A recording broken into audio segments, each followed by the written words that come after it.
तो आगे बढ़ते अपने चैप्टर की तरफ। तो आज का टॉपिक है हमारे पास टाइप्स ऑफ इकोनॉमिक एक्टिविटीज़, ठीक है। तो इकोनॉमिक जो एक्टिविटी है वो कितने टाइप की होती है ये हम लोग देखने वाले हैं। तो these are of the 3 types. पहला हमारे पास business, profession and employment. Clear है।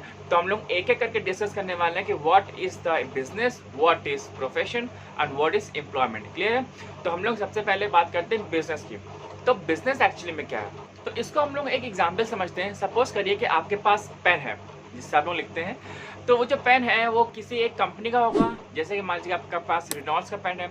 तो सिंपली होता क्या है, जब भी कंपनी वो पेन जनरेट करती है, जब भी वो कंपनी बनाती है, तो उसका जो प्रोडक्शन होता है वो कितना कॉस्ट कर रहा है, including with the cap, refill and the back body. Clear है। तो 3 चीज उसमें मेन होती है और प्रिंटिंग भी उसमें होती है। क्लियर है। तो सपोज करिए कि ये सारी चीजें मिला करके पेन आपको मिल रहा है आपको 10 रुपीज का। क्लियर है।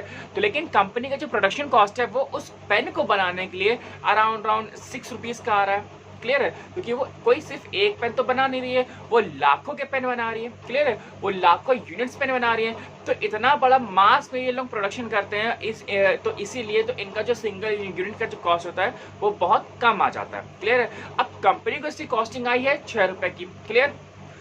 अब कंपनी ये बेच रही है, मतलब ऑल टोटल ये कंज्यूमर को मिल रहा है आपको 10 रुपीज का। तो सिंपल यहाँ पे क्या होता है, जितना भी जो बीच का जो मार्जिन होता है ये कंपनी ये कंज्यूमर से कमाती है। क्लियर है। So this is known as the business. अब हम और आप जैसे लोग वो पेन को बनाने तो नहीं बैठेंगे घर पे कि हम लोग खुद ही से पेन बना रहे हैं या खुद ही से उसके अंदर हम लोग रिफिल भर रहे हैं। क्लियर है। तो ये हमारा काम नहीं, तो ये काम है आपका कंपनी का। तो कंपनी आपके लिए प्रोडक्ट बना रही है, चाहे वो पाउडर हो सकता है, आपका डिओड्रेंट हो सकता है, आपके पास जिस कैमरे से मैं फोटो मतलब वीडियो बना रहा हूँ वो आपका फोन हो सकता है, आपका स्टैंड हो सकता है, आपका एसी भी हो सकता है। ठीक है। तो कोई भी चीज़ आपके दिमाग में आ रही है, तो जो भी आपने पहना हुआ या फिर घर में जो भी चीज़ें हैं वो सारी चीज़ें क्या है, वो आपके पास प्रोडक्ट है। क्लियर है। अगर कंपनी ने आपको वो चीज़ें बेची हैं तो always seeks for the profit maximisation, कि वो कितना आपसे वो चार्ज कर सकते हैं। क्लियर है। इसी प्रकार से जो प्रोडक्ट होता है वो तो आपको बिजनेस में आते ही आता है, प्लस जो सर्विसेज होती हैं वो भी कभी ना कभी वो आपको बिजनेस के फॉर्म में आती है। क्यों? क्योंकि जो कंपनी के जो सर्विस सेंटर्स वगैरह होते हैं वो सर्विस सेंटर आपको फ्री में सर्विस नहीं देते हैं। क्लियर है। They do charge for that. Clear है। तो वो जब चार्ज करते हैं तो उसके अगेंस्ट में उनको मुनाफा होता है, they used to get the profit.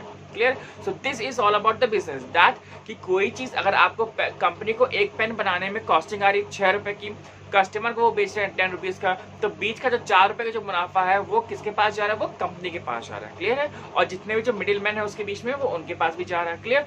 तो this is known as the business, इसी को हम लोग कहते हैं बिजनेस। क्लियर। किसी एक से कम दाम में खरीदना और किसी दूसरे को उसी या उससे ज्यादा के दाम में बेचना, तो जितना जो बीच का जो मार्जिन होता है उसको हम लोग बोलते हैं वो प्रॉफिट। और वो प्रॉफिट क्या कहलाता है भाई, हमारा बिजनेस कहलाता है, कि this is all known as a business. तो जितने भी आपके दिमाग में जितने भी बिजनेस पर्सन या बिजनेस टाइकून्स, जिसे बिजनेस मैग्नेट बोलते हैं, तो ये एक्चुअली में होते कौन कौन है, ये बहुत ही बड़े लोग होते हैं। क्लियर है। मतलब इन्होंने अपना बिजनेस एक नेक्स्ट लेवल पे ही सेट करके रखा हुआ है, कि इतने बड़े लेवल पे है कि मतलब ये कुछ भी कर सकते हैं। क्लियर।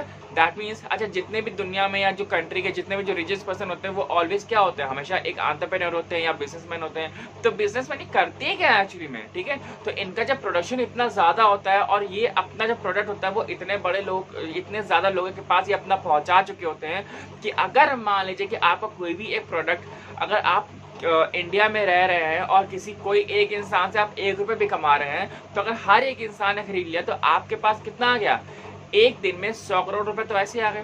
क्लियर है। तो दिस इज द बिजनेस, कि आप जो होता है जब आप प्रोडक्ट बेच रहे हो, आप कोई सर्विस बेच रहे हो, तो आपको क्या मिल रहा है, ठीक है, that is the money. Clear. तो this is known as the business. तो देखते हैं क्या है इसकी डेफिनेशन। तो business includes all those economic activities which are concerned with the production and the exchange of goods or services with the object of earning profit. Business is an economic activity because it is undertaken for earning money and production and producing wealth. Clear है। आते हैं हम लोग profession की तरफ। Clear है। तो देखते हैं डेफिनेशन क्या है, कि the term profession means an occupation which involves the application of specialised knowledge and skill to earn a living. ठीक है। तो उसके प्रोफेशन मतलब क्या होता है, एक स्पेशलाइज्ड नॉलेज होती है, आपके पास हुनर होता है। क्लियर। जो कि आपके पास है और किसी के पास नहीं है, मतलब कि नॉर्मल ये इनहेरिट नहीं होता है। क्लियर है। जैसे कि हम लोग डॉक्टर ले रहे हैं, तो डॉक्टर हो गया, टीचर हो गया, लॉयर हो गया, एंड कुछ भी इलेक्ट्रिशियन हो सकता है, आप प्लम्बर ही ले सकते हैं, ठीक है। तो ये जो लोग होते हैं, डॉक्टर है तो ज़रूरी नहीं कि उसका बेटा डॉक्टर ही बने, क्लियर है। तो वो कुछ भी बन सकता है, लेकिन अब डॉक्टर का मतलब ये नहीं भैया वो डॉक्टर है तो उसका बेटा मतलब उसने ये कह दिया भैया, उसने आशीर्वाद देते कि नहीं वो डॉक्टर ही बनेगा, क्लियर है। नहीं, उसके लिए भी उसको मेहनत करनी पड़ेगी, क्लियर है। तो वो अगर कोई लॉयर है तो लॉयर वो खुद वो केस लड़ सकता है, क्लियर है। तो लॉयर की स्किल्स उसके पास है, कोई टीचर है तो टीचर की स्किल्स उसके पास है, क्लियर है। तो उसका बच्चा वो मतलब जैसे कहते हैं ना कि इंसिस्टर जो प्रेडिसेसर्स होते हैं तो वो टीचर नहीं बन सकते, जो प्रेडिसेसर है वो डॉक्टर नहीं बन सकते, ठीक है। तो उसके लिए वो चीज़ उनको सीखनी पड़ती है, उनके पास नॉलेज होनी चाहिए, क्लियर है। Without knowledge none of the profession can be inherit, clear है। हाँ, अगर ये है कि भैया कोई अगर इलेक्ट्रिशियन है, कोई प्लम्बर है तो अपने बच्चे को इलेक्ट्रिशियन की नॉलेज दे सकता है, वो सिखा सकता है, लेकिन ये बिल्कुल वो ऐसा वो बाय बर्थ नहीं इलेक्ट्रिशियन पैदा होगा, या बाय बर्थ वो डॉक्टर पैदा नहीं होगा, बाय बर्थ वो लॉयर पैदा नहीं होगा। उसके लिए उसको पढ़ाई करनी पड़ेगी, और पढ़ाई के साथ साथ उसके पास स्किल्स होनी चाहिए, नॉलेज होनी चाहिए, ठीक है। तो वो आपका आता है प्रोफेशन में। इसमें देखिए स्पेशलाइज्ड बॉडी ऑफ नॉलेज है, रिस्ट्रिक्टेड एंट्री है, फॉर्मल एजुकेशन एंड ट्रेनिंग, ठीक है। उसके लिए आपकी एजुकेशन होनी चाहिए और ट्रेनिंग तो होनी ही चाहिए। प्रोफेशनल एसोसिएशंस, क्लियर है। तो यहाँ पे जितने भी जो प्रोफेशन होते हैं कौन कौन से होते हैं, आपके पास डॉक्टर हो जाएगा, लॉयर हो जाएगा, चार्टेड अकाउंटेंट सीए जिसे हम लोग कहते हैं, clear, company secretary, cost accountant and engineers, ठीक है। तो ये जितने भी होते हैं ये यहाँ पे क्या होते हैं, प्रोफेशनल वर्कर्स होते हैं। जैसे प्रोफेशनल क्रिकेटर्स होते हैं, क्लियर है, प्रोफेशनल फुटबॉलर्स होते हैं। तो दीज आर द प्रोफेशनल, वो अपने ये प्रोफेशन है उनका, ये काम ही है, इसी से उनकी लाइवलीहुड चलती है, क्लियर। अब हम लोग आते हैं एम्प्लॉयमेंट के पास, ठीक है। तो एम्प्लॉयमेंट हमारे पास क्या है कि employment means an economic activity where people work for the other in exchange for some remuneration. The persons who work for other are called the employees, ठीक है। जो वहाँ पे काम कर रहे हैं उनको हम लोग एम्प्लॉयज बोलते हैं, और जिन्होंने उनको नौकरी दी होती है उनको हम लोग एम्प्लॉयर बोलते हैं, क्लियर है। ये चीज़ आती है। The person which engage others to do work for them are called the employees. The remuneration by an employer to his employees is known as the wages और द सैलरी, क्लियर है। जैसे कि आप ऐसे बोल सकते हैं कि कुछ लोग एमएनसी में काम करते हैं, मल्टीनेशनल कॉर्पोरेशन में काम करते हैं, कंपनीज वगैरह होती काम करते हैं, या छोटी मोटी कंपनी कहीं भी काम करते हैं, बैंक में काम करते हैं, ठीक है, किसी प्राइवेट सेक्टर में काम करते हैं, किसी पब्लिक सेक्टर में काम करते हैं, तो that is the employment, clear है। तो वहाँ पे उनको नौकरी दी जा रही, मतलब वो किसी के अंडर में काम कर रहे हैं, क्लियर है। तो यहाँ पे ना ही वो बिजनेस की कैटेगरी में आएंगे और ना ही वो प्रोफेशनल की कैटेगरी में आएंगे। So they are the employees, clear है। तो वहाँ पे वो लोग काम कर रहे हैं, उनको ट्रेनिंग दी गई, वो उनको वो काम सिखाया गया, अब वो लोग वहाँ पे काम कर रहे हैं, क्लियर है। और उनको जो रेम्यूनरेशन मिलता है, मतलब वो सैलरी मिल सकती है या फिर वेजेस मिल सकते हैं, मतलब दिन के बेसिस पे काम वो सैलरी मिलती है, दिन के बेसिस पे भी उनको पेमेंट मिलती है, और फिर मंथ के एंड में उनको सैलरी मिलती है, क्लियर है। So this is all. तो यहाँ पे चीज़ें क्या होती है, एम्प्लॉयमेंट मतलब कि भाई साहब जो कि आपको वहाँ पे काम मिल रहा है, मतलब कोई आपके पास एक एम्प्लॉयर है और उसने आपको जॉब ऑफर की है, so that is the employees and that is known as the employment, clear.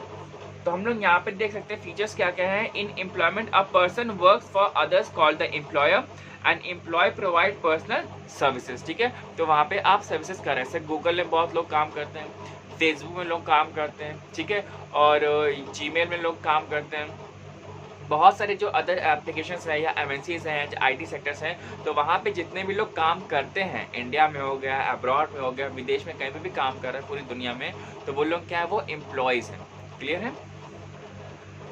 The employee has to obey the order of the employer. No capital investment is made by the employees, ठीक है।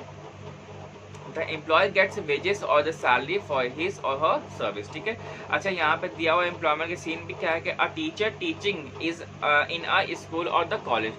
तो अगर वहाँ पे आप teach कर रहे हो किसी स्कूल में, तो स्कूल ने आपको जॉब दी है, क्लियर। लेकिन जो टीचर खुद अगर देखा जाए तो टीचर क्या है, वो एक उसका प्रोफेशन है, ठीक है, वो प्रोफेशनल है, clear.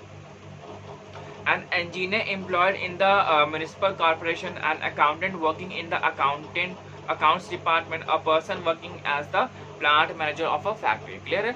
So this is all about the employment, ठीक है। तो मुझे उम्मीद है कि आपको बिजनेस और प्रोफेशन एंड एम्प्लॉयमेंट में तीनों में डिफरेंस अच्छे समझ में आया होगा, क्लियर है। तो बस आज यहीं तक रखते हैं, मिलते हैं नेक्स्ट वीडियो में, टिल देन बाय बाय।